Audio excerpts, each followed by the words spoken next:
Gurur Vishnu, Gurur Devo Maheshwaraha, Gurureva Parabrahma, Tasmai Sri Gurave Namaha.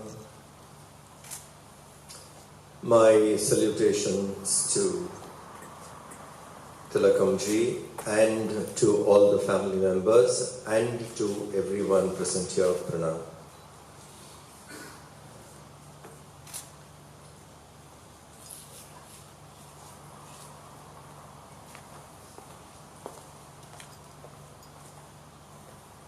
Ishwaran is eternal. By philosophical view and what he has done from the worldly standpoint too.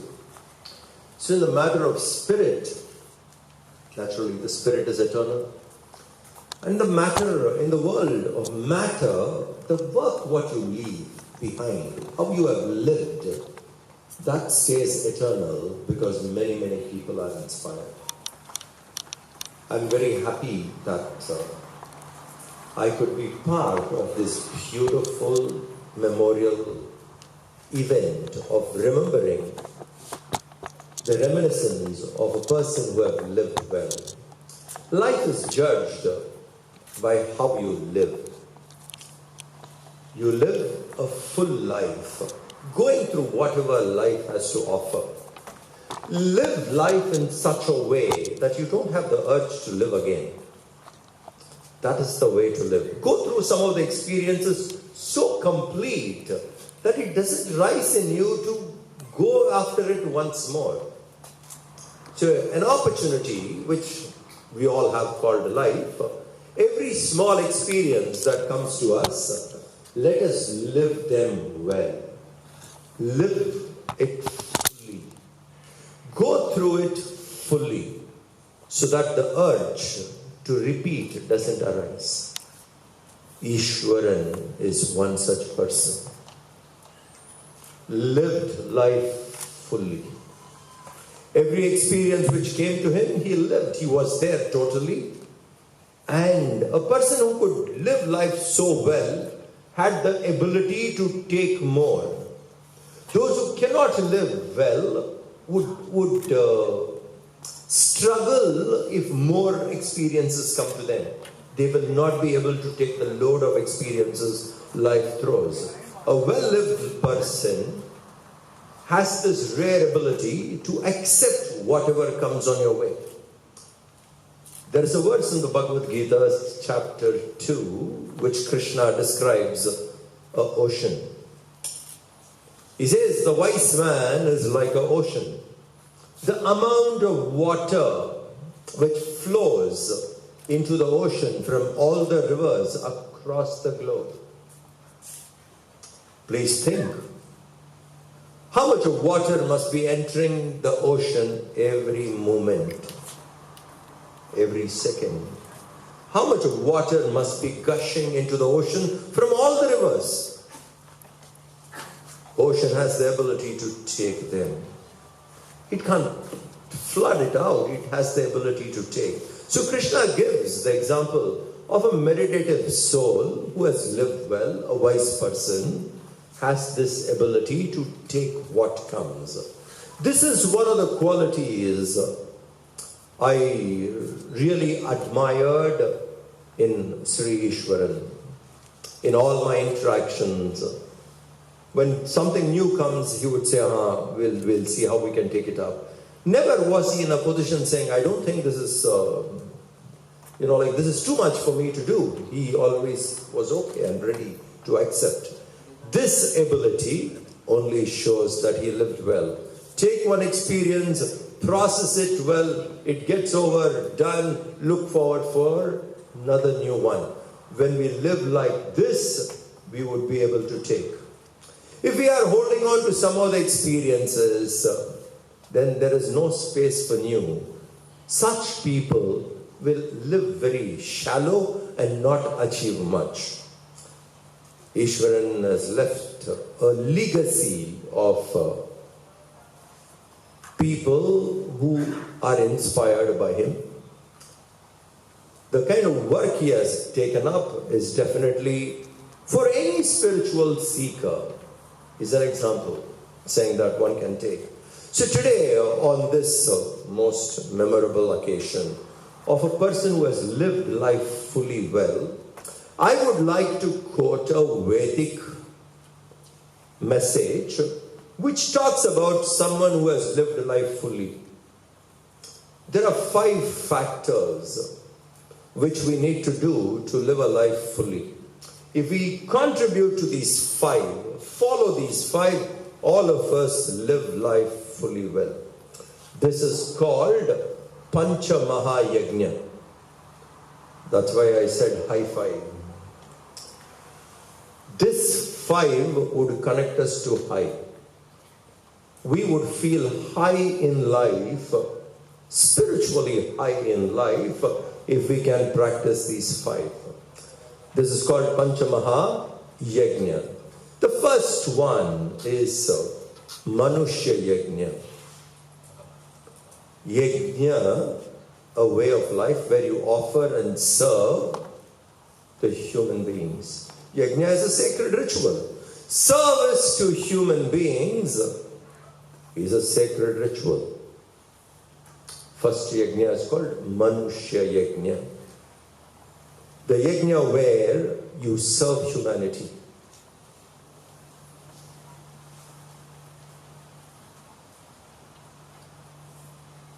There was a monk, and he wanted to bring out a book which the content of the book was notes what he took from his guru. From his guru, whatever the guru was teaching, he has taken notes, compiled them, and wanted to bring out a book.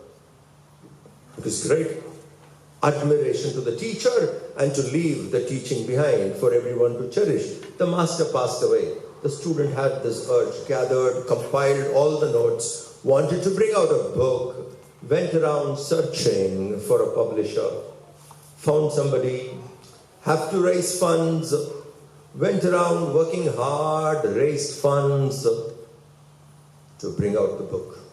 When everything was done, and he was about to publish the book, the village and the town he was living had a severe drought. So severe was the drought that people around needed funds. The money he collected, he spent on the people. Everything is over. The drought went for some time, settled down. The book went unpublished. The man was feeling bad.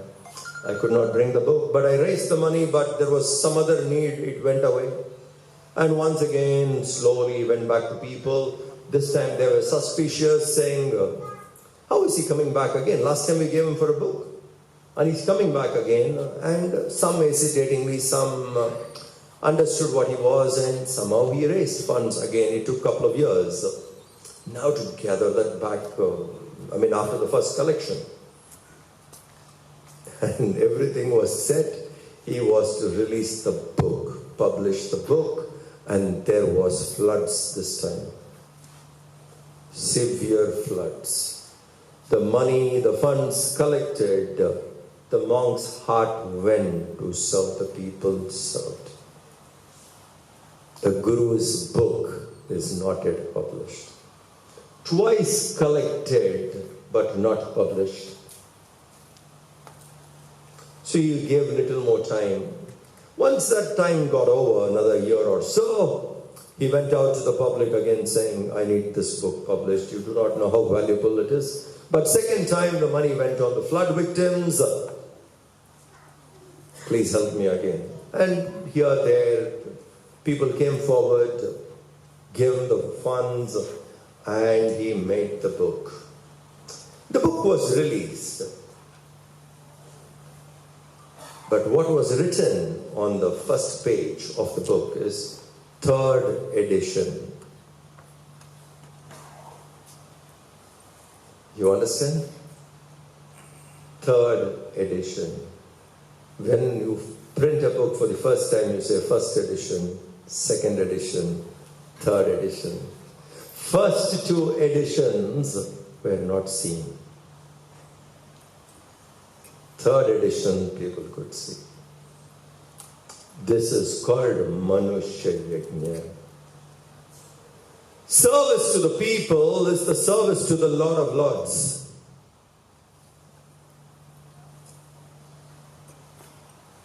Devotion to the people is the devotion to the Supreme Self. When we serve people this way, we serve the Self. Manushya Yagna, all of us have this ability. God has given us something. Serve the people around in your little way, whichever way we can. Whatever we have is our gift by Him. My Guru, Swami Chinmaya used to say, what you have is your gift from Him. What you do with that is your gift unto Him. Please remember, whatever the Lord has given us, He has given us good wishes. He has given us good health. He has given us knowledge. He has given us wealth. He has given a heart full of love. Share it with others. He has blessed us with some talent, which is a gift we have received. Let us give it back.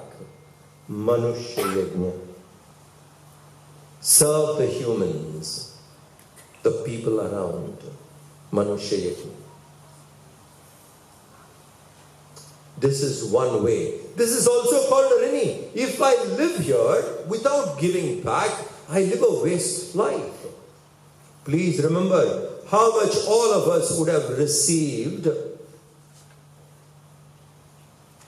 in this life with the people around. How much we must have received. I would just like you to think a small example, which we do every day. Tomorrow or tonight, when you have your dinner, take a spoonful of food in your hand, watch it, and try to trace its journey. Handful of meal which comes to us, please trace its journey. Trace it. Where does it start? Where did the food come from?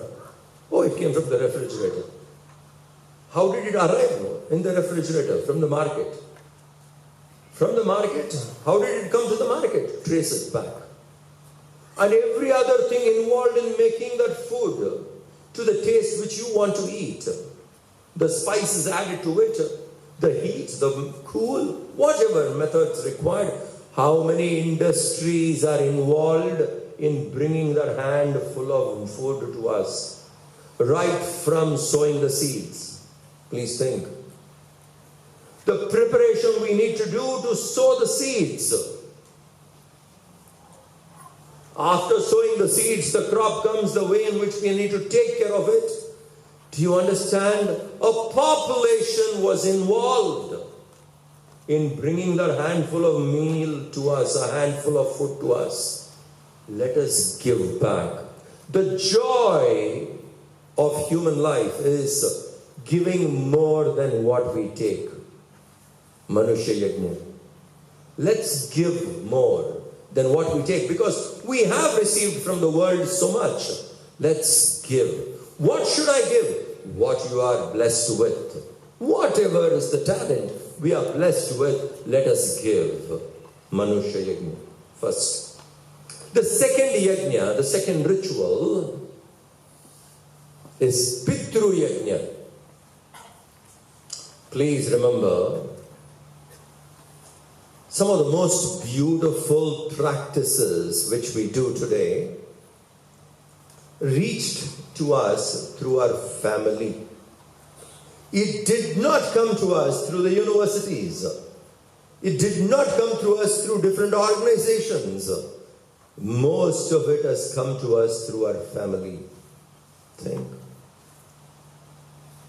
Small festivals like Ganesh Chaturthi, Diwali. How did this knowledge reach you? Or even celebrating a full moon. How did this knowledge reach you? Through your ancestors, isn't it? Pitrus. Your great grandfather practiced it. He gave it to the next generation, the next, and the next, and the next. Your great grandmother practiced it. She passed it over to the next, to the next, to the next, and it has reached you. How beautiful ancestral way of life. Certain values have reached us. Our debt, the yajna is, we sustain it and reach it to the next generation.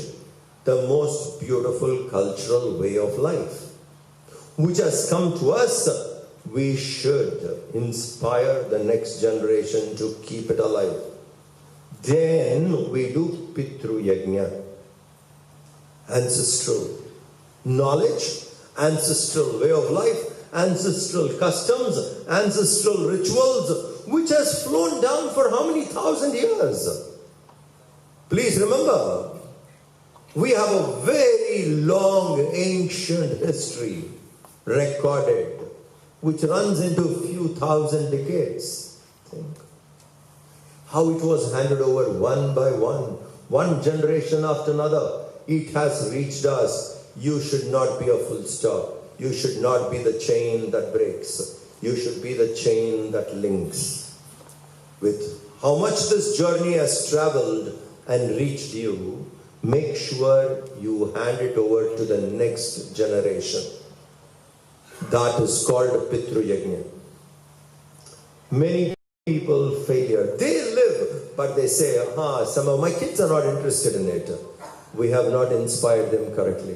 Oh, this generation has no interest. Please remember, we have not introduced it correctly. Somewhere we let it off. Pitru Yagna is not letting off these great, beautiful values, which was part of way of life, and we hand it over. Simple, I'll give you one simple example. You know, in our country, even in Sri Lanka here, we do Rangoli, Kolam in front of the house, in front of the temples, places of worship. We do this Kolam. Who taught you how to do it? You learned it in a school? The university taught you? How did you learn that? How to do Kolam? A simple cultural value I'm talking about. What is Kolam? Today you have Instagram, Facebook. Kolam was your Instagram. What do you mean? Kolam was your Instagram. It is your way of expressing. It's your creativity you express. In the mornings you do, it's an auspicious symbol of invoking the divine, connecting to better vibes. It's a design you make, and these designs are beautiful. It is how you feel that day, you express it out. Early morning, you are expressing your creativity outside your house. Just an expression. Please remember, when the kolam is complete, when you do it, you will never know where it started. It's a beautiful design. Different designs are there. Very, very symbolic, most of them. People who have done Reiki, etc. can understand these symbols. How auspicious these symbols are in front of your house. Beautiful. But when you complete it, you do not know where you started it. If you ask someone, where does this start? No idea where it started. Because wherever it started, you have completed it. It is a complete, it is not a beginning. It's like the number 8. In numerals, the number 8 is a complete number. You do not know where it begins. When you look at it, it is complete. That's why infinity, the symbol of infinity, is almost like 8. Complete. Kolam is complete. Now you understand, it is a creative expression and the feeling of completeness early morning. What a beautiful tradition, cultural. Pitru Yagna, this is, it has come to us till date. And with what do you make the kolam? A bit of rice powder added in it. A bit of rice powder added in it. And you draw the kolam outside your house. The ants, the insects, smell and come there daily. They know they get their food. They eat.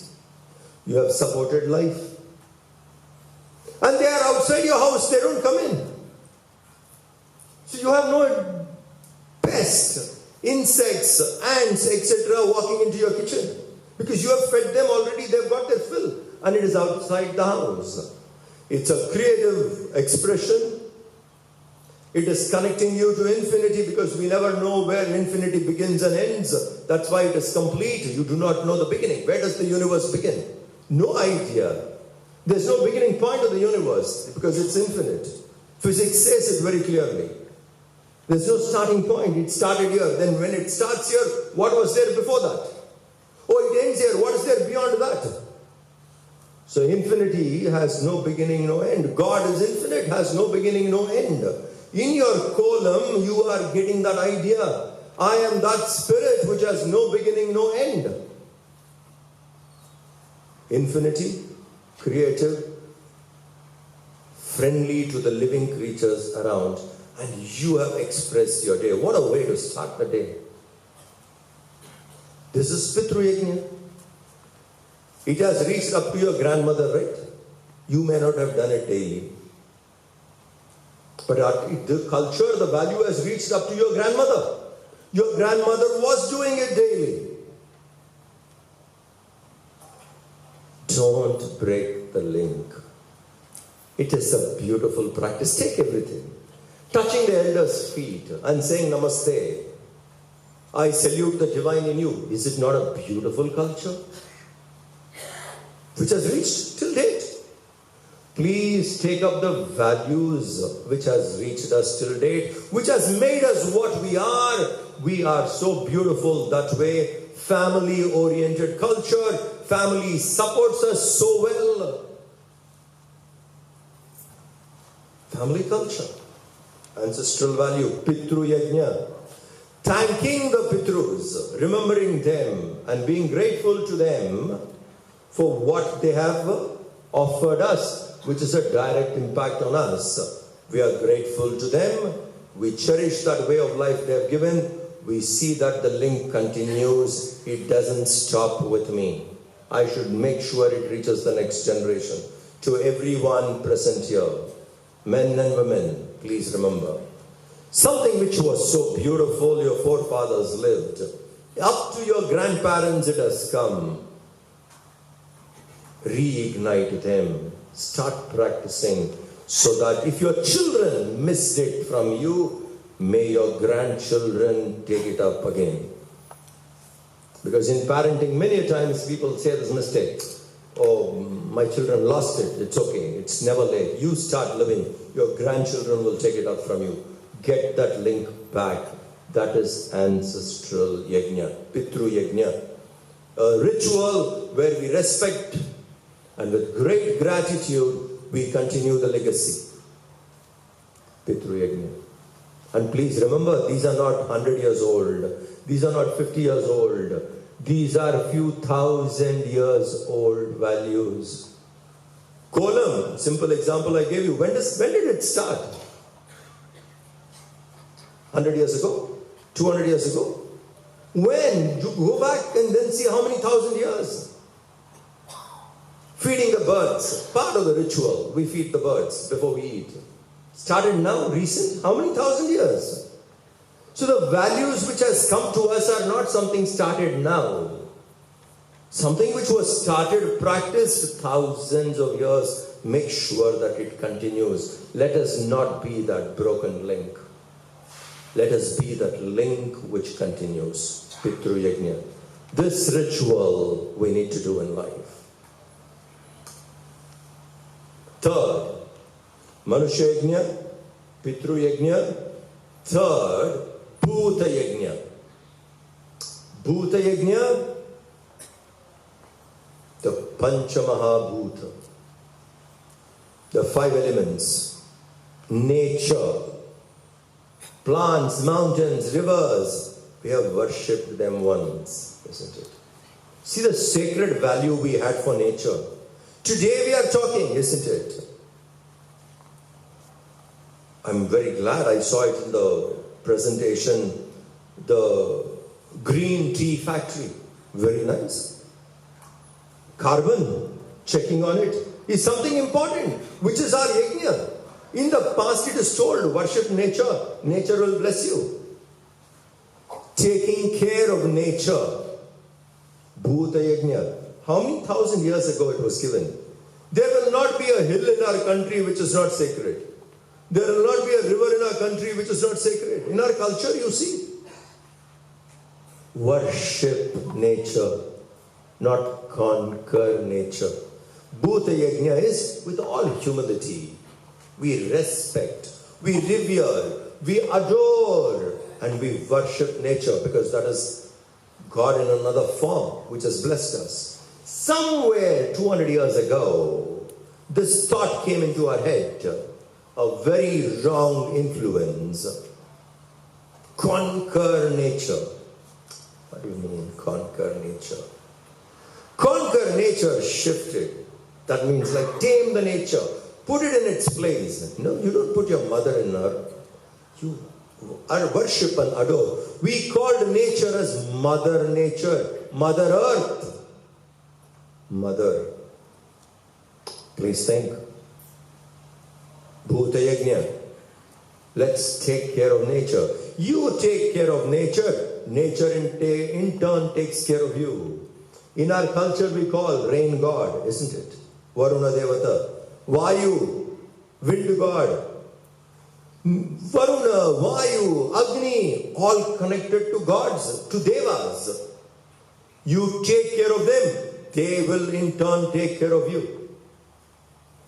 Parasparam Bhavayantaha, 3rd chapter of the Bhagavad Gita. Krishna tells, you take care of the nature, nature in turn will take care of you. This is a yajna. How much it is required today. For what we have received from nature, how much are we giving back? Imagine we are what we are because of the nature. What is our contribution back to nature? Are we not dead to that? Planting few trees, it is not sufficient. Earlier planting few trees was okay. Now it is not planting few trees alone. We need to plant many, many trees, not few. And make sure that we take care of it, including a roof garden if required. Usage of carbon, let's keep it a minimum, wherever we can. Wherever what is required. How much we destroy sound. Imagine the damage which we are doing to the nature. What are we going to give to the next generation? Bhuta Yagna, we are failing completely. Thank God to some of the scientists who woke up and said, life will not sustain if you do this. Most scarce is the drinking water today. Bhuta Yagna, where rivers were worshipped, what have we done to it? Prakriti, earth, take care. Bhuta Yagna. These are part of our daily rituals in life, you understand? Manushya Yagna, daily ritual. Pitru Yagna, daily ritual. Bhuta Yagna, daily ritual. Because we have benefited, let's give back. Not that we keep taking. That is extremely selfish. When I go live only for myself and not give back, that is sin. When I have received, let us have that gratitude to give back. All of us have to do it as our duty. It is not a social work. Please remember. When you go plant trees, don't think you did social work. It is not social work, you did your duty, which we have to do daily. We think sometimes, unfortunately, my duty is to my family, immediate family is my duty. The rest is all service. The rest is not service. The rest is also duty only. When I receive from the earth, is it not my duty? Bhuta Yagna. The rishis say that you have to do this daily. Bhuta Yagna. It is not a favor. Please get this out.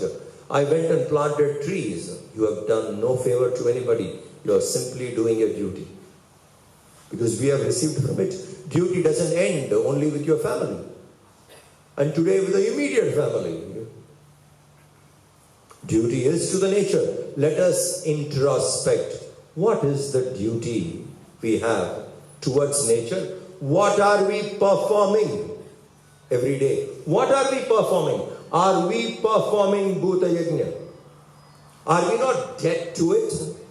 We have a debt to the nature. Bhutas, let us give back. The third yajna is Bhuta Yagna. The fourth yajna is called Rishi Yagna.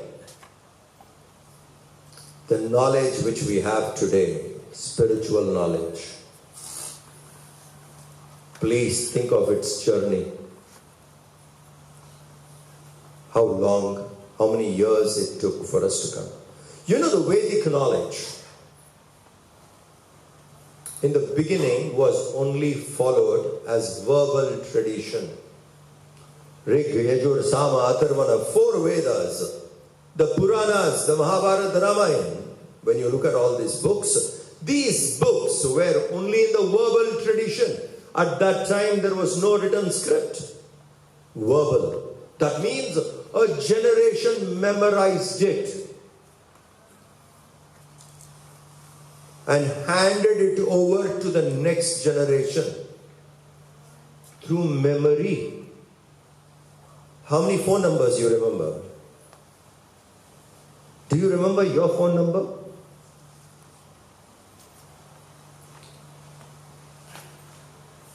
If you remember, apart from your number, 2-3 of your family members, that's a great thing today. Before the smartphones came,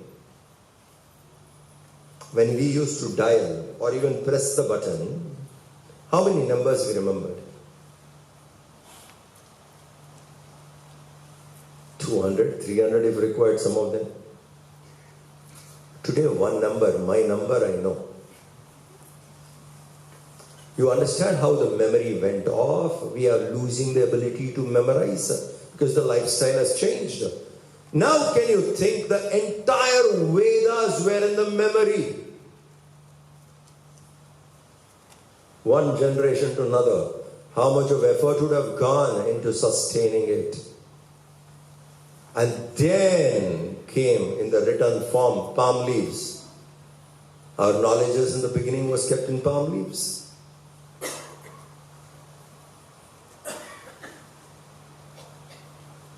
Gautam Buddha's time, printing press was there. Palm leaves. So how many copies can we make? From verbal tradition, when it came to written, I'm talking about. Written on walls, written on blocks, written on stones, written on wood, written on palm leaves. How much we can keep on palm leaves? How much? How many copies can we make? Much later to palm leaves. Remember, all this was sustained. Huh? One generation to another, this knowledge was handed over. I'm talking about the journey. From palm leaves, paper came. Then we started writing in paper. Then came printing press. Much